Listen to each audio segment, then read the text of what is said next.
Okay, we're going to do a quick little video about shading with luster and petal dusts.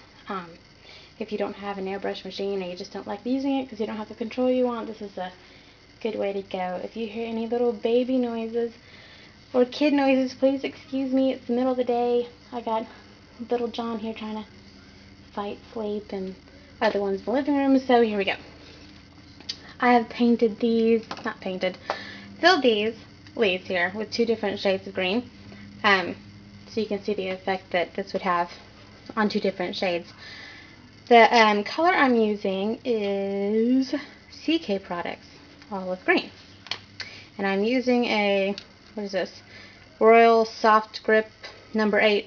It's basically a rounded tip brush, and I'm just going to do this really fast because it's really not that hard. So what you do is, unlike painting with luster dust, when you have to get your extracts and get all,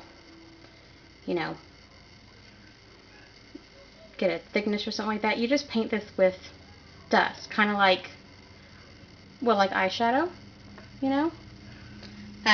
shake off your excess, and you're just going to go straight up into, I'm going to move this real quick, go straight up into the area you want to shade, and you're just going to start applying just around that area there. And this is where you want the bulk of it, so this is where you start. And then you just kind of start buffing it so it kind of looks cohesively blended. You're going to have some fallout around the edge of your cookie. It's no big deal. You just blow it away, brush it away. But try not to get anywhere that you don't want it, because once it's there, and it's not going to come off. See? So that's how that looks. It's just a little bit of shading there. Let me move to this one here. There we go. And get a little more. I like to use my lid. It's my little palette. Kind of dust it. Fill my little brush up here. Dust off the extra. Tap it off somewhere. And you see here, I'm gonna hold this. It's gonna be a little different in color. This olive green is like a dark green with like a fleck of gold, so it is kind of an olivey color, but it has almost sort of a gold reflection to it when you actually hold it up. There's just a hint of it.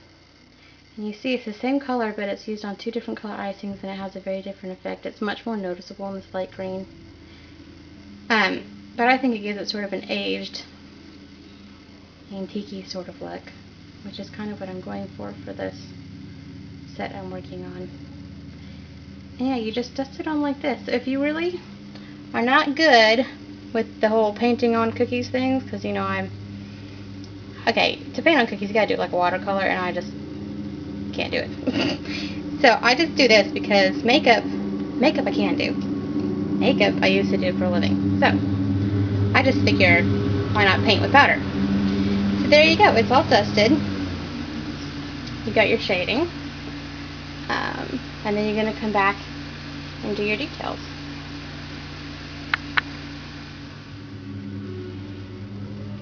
Okay, and there you have all your details on it, and you can see it's just a little bit of kind of shading.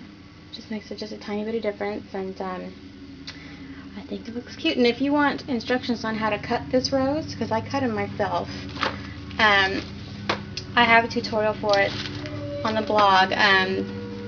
I don't really have a cutter for these. What I use is a circle and a heart. So, but anyway, go over the blog and I'll have a tutorial on that. And that's how you can add a little shading and dimension to your icing without having to break out the airbrush gun. And there is a much wider variety of colors in the luster dusts, and you can use petal dust too. So, there you go. I hope you guys enjoyed this, and I'll see you back again.